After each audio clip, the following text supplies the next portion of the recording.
Carrie with Concoctions here, back to make cold process soap for the first time in quite a while. I'm participating in the fall soap collab. I'm so happy to be part of it. There's about 60 of us YouTube soap makers here posting videos today, so go check everybody else out. After you watch my video though, okay?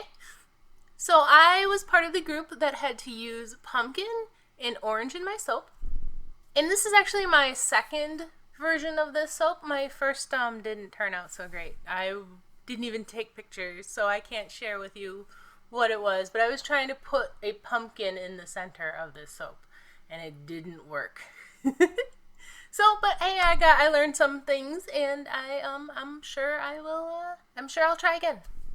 So this is my soap that I'm doing. This soap has two parts. The first part is the outer part of my soap, and you'll see what I mean when I get to that point. Both parts of my soap have black and orange in it. I originally was going to put pumpkin puree in the first part here, and then I decided not to because I was worried that it would be too similar to the soap, or rather to the interior part of the soap. So this got really thick on me. I did put fragrance oil in this part as well, but later on the fragrance oil didn't accelerate, so it was quite weird. Later on the soap is a little bit warmer too. So I have divided my slab mold here into just like, I don't know, a fourth on one side and three quarters on the other. And I'm just trying to get an interesting pattern on this soap. If I were to do this again, I would have about 100 to 150 more grams of soap in this batter. I thought 200 grams would be enough, and it just wasn't. I needed a little bit more. So you'll see when we get there that I could have needed more soap. I really like how these colors came out. Orange and black have always been kind of my favorite thing. It is a little Halloweenish. The original was going to be more fall themed, and this ended up being more Halloween. But that's okay. But this orange came out perfect, and this black was really black. I just was really super happy. Like I will do this combination of colors again when I want to do black and orange. Using activated charcoal to get the soap down dark, but then using just a little bit of black iron oxide to get it to be black was a great idea. If I can toot my own horn. So now I'm just trying to get the very last bit of the soap here into my slab mold. I'm gonna spread it out here because I kind of really need it to be all the way to the edges. So this particular part got a little bit muddied, but you won't be able to tell in the final soap. The only downside to this is that I wish I had some way to level it, like an actual oh goodness, it's a cake spatula. Like I'm using a palette knife here, but it's like I think it's called an offset spatula. So I think that would have helped me more here. I had such a little tool here. I've been meaning to buy an offset spatula forever, so maybe I just bite the bullet and buy one. So I'm just trying to get it all the way out to the corners here. It was like I said, I was also trying not to make it too thin or too thick in any one particular spot, but that was really difficult. I've got a thin piece of it's like a really thin clear plastic. It's going to come in handy for the second part of my video too, but it helps me from having to clean this mold or having the soap stick. So I got most of it. Now I'm just trying to get everything into the corners and try to level it out as best I can.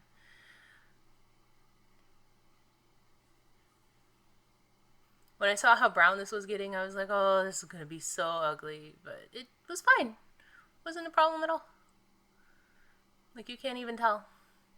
I mean, you can tell right now, but you won't be able to tell in a little bit.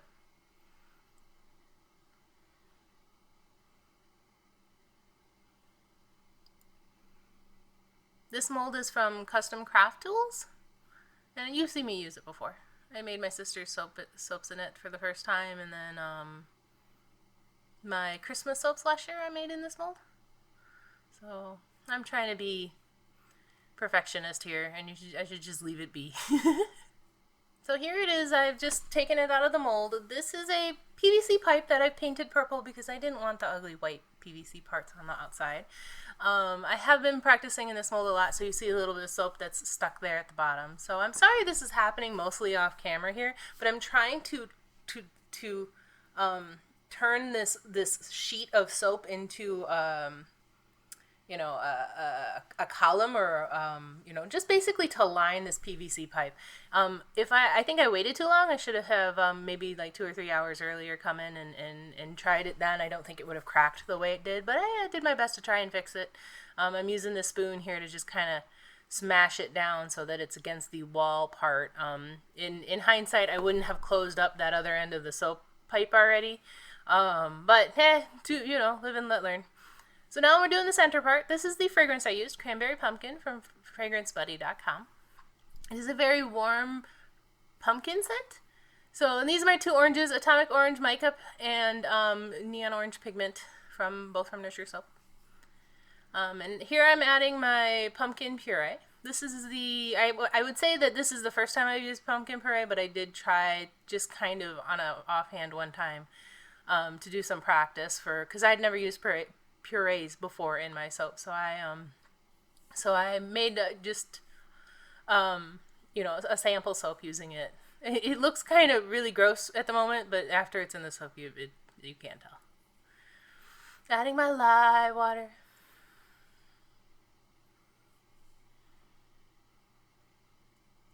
Buzzing it up. This is actually a really pretty orangey yellow color. So here's more of that activated charcoal and black iron oxide. Just again adding a little bit to my soap. I did the same for the orange there. Now I'm going to add my fragrance oil.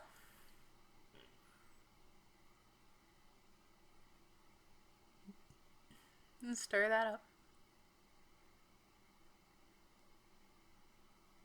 Now I'm going to divide my batch pretty much into equal portions. I tried not to have a lot of black because I was worried about having too much black in the final soap.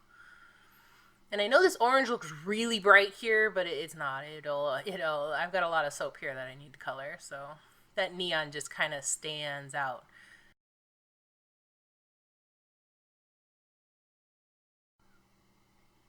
So just stirring in my orange first.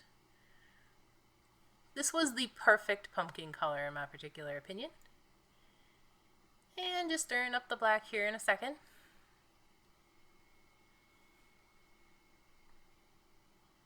Alright, I'm going to do a drop swirl. So I spent some time like, where do I want to put it? And then I decided I'm going to do all 4 corners or all 4 coordinates, like of the compass, sort of. I think maybe I'm just going to pour it everywhere. I think I also used more black than I wanted, or you'll see. It just came out dark, but that's okay.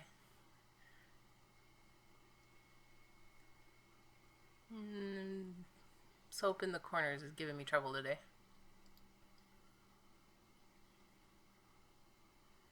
Just a little bit of a stir. Time to pour it in the mold.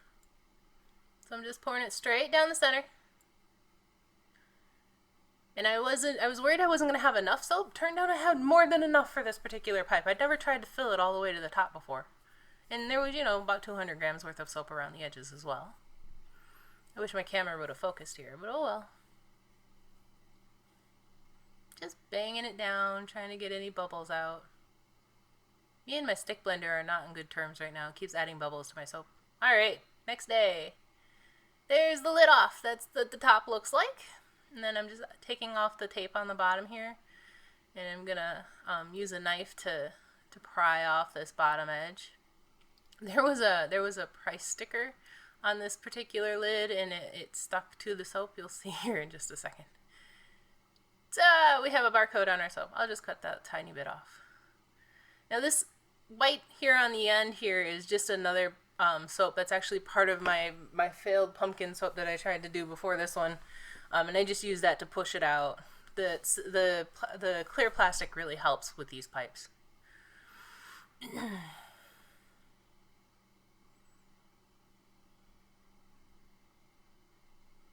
This was maybe only about 14 hours after I poured the center, so I was being incredibly gentle with it. Normally don't try to wait that long, but wanted to get this video up in time.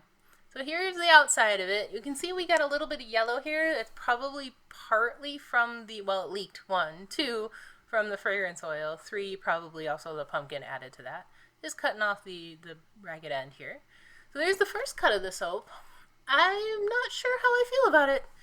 I think some of this I don't know, it looks a little bit like hot process. At least that's what it looks like to me. And I think that's from the pumpkin primarily. I kind of both like the different shades of orange here, and at the same time I'm not right fond of it.